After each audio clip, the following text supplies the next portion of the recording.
Hi అండి, నమస్తే. Welcome back to this is by Vandana YouTube channel. నేను మీ వందన. ఈరోజు స్పెషల్ అయితే దోశలండి. నేను ఈరోజు రాగులతో దోశలు చేశాను. చాలా టేస్టీగా వచ్చాయి. రాగులు మన హెల్త్కి చాలా మంచివన్నమాట. ఇవి ఎలా చేసుకోవాలి దోశలు అన్నది కంప్లీట్ వీడియో చూపిస్తానండి. స్కిప్ చేయకుండా చూడండి. అలాగే వీడియో నచ్చితే ఖచ్చితంగా లైక్ చేసి మీ ఫ్రెండ్స్ అండ్ ఫ్యామిలీకి షేర్ చేయండి. ముందుగా మనము రాగుల దోశల కోసం నేను 2 కప్పుల రాగుల్ని తీసుకున్నానండి. వీటిని మంచిగా శుభ్రం చేసుకోవాలి. చేసుకున్న తర్వాత 2 కప్పుల వరకు ఒక గిన్నెలో వేసుకోవాలి.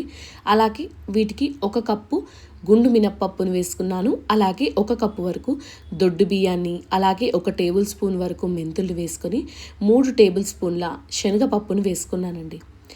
ఇలా అన్నీ వేసేసుకొని ఒక 2-3 సార్లు వాటర్ వేసి మంచిగా వాష్ చేసుకోవాలండి. మళ్ళీ తర్వాత వాటర్ వేసి 8 గంటల వరకు వీటిని నానబెట్టుకోవాలి. మిల్లెట్స్ నానడానికి చాలా టైం పడుతుందండి. అందుకనే ఖచ్చితంగా 8 గంటల నుంచి 10 గంటలు నానితే మనకి దోశలు బాగా వస్తాయి అన్నమాట.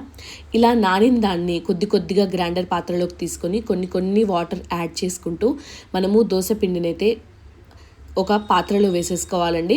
కన్సిస్టెన్సీ దోశపిండి కన్సిస్టెన్సీ ఉన్నా పర్వాలేదు, కొంచెం టైట్గా వచ్చినా కూడా మళ్ళీ మనం తర్వాత వాటర్ యాడ్ చేసుకుంటే సరిపోతుందండి. ఇలా పిండి అంతా ఒక గిన్నెలో వేసేసి ఒకవైపుగా మాత్రమే కలిపేసి మూత పెట్టి మళ్ళీ 8 గంటలు పులవడానికి పెట్టుకోవాలండి. పులవడానికి ఖచ్చితంగా టైం తీసుకోవాలి. అప్పుడే మనకు దోశలు మంచి ఫ్లఫీగా వస్తాయి. 8 గంటల తర్వాత చూసారా ఎంత బాగా పిండి పొంగిందో అని. ఇంత పర్ఫెక్ట్గా ఇలా పొంగిన పిండి చూస్తే నిజంగా చాలా సంతోషం అనిపిస్తుంది. దోశ పిండి పులిస్తే మంచి టేస్ట్ వస్తుందన్నమాట. అందుకే నేను ఇలా 8 గంటలైతే బయట పెట్టి పులిచిన దాన్ని అంతా మంచిగా కలిపేసి వీటికి సరిపడా ఉప్పుని వేసుకోవాలి. అలాగే మీకు ఒకవేళ వాటర్ తక్కువగా అనిపిస్తే కొద్దిగా వాటర్ వేసుకోండి. నేను కొద్దిగా మాత్రమే వాటర్ వేసుకుంటున్నాను. మీరు కావాలి అనుకుంటే కన్సిస్టెన్సీని అడ్జస్ట్ చేసేసుకోవచ్చు.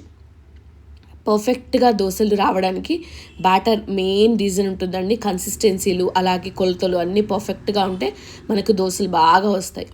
ఇప్పుడు స్టవ్ ఆన్ చేసేసి ప్యాన్ పెట్టేసుకుని దానిపైన ఆయిల్ వేసి లైట్గా అప్లై చేసేయాలండి.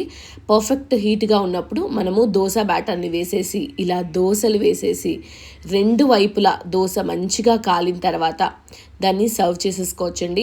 ఇక్కడ నేను దోశ వేగడానికని చెప్పి కొద్దిగా ఆయిల్ వేసుకున్నానండి. మీరు కావాలి అనుకుంటే ఇక్కడ నెయ్యి కూడా అప్లై చేసేసుకోవచ్చు, బాగుంటుంది. రాగితో మనము కారం దోశ కూడా చేసుకోవచ్చండి. రాగుల దోశలు చేసుకున్నప్పుడే సేమ్ మనము ఉల్లికారం ఎట్లా చేసుకుంటామో అలా చేసుకొని దోశ పైన అప్లై చేసుకోవచ్చు. అలాగే గుడ్డు దోశ కూడా వేసుకోవచ్చండి.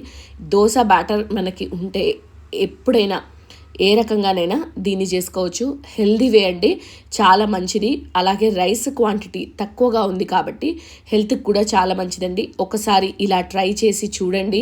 దోశలు ఎలా వచ్చాయి అన్నది నాకు కమెంట్ చేసి చెప్పండి.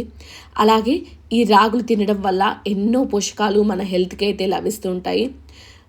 అలాగే ఐరన్ డెఫిషియన్సీ ఉన్న వాళ్ళకు కూడా రాగి దోశలు చాలా మంచివండి.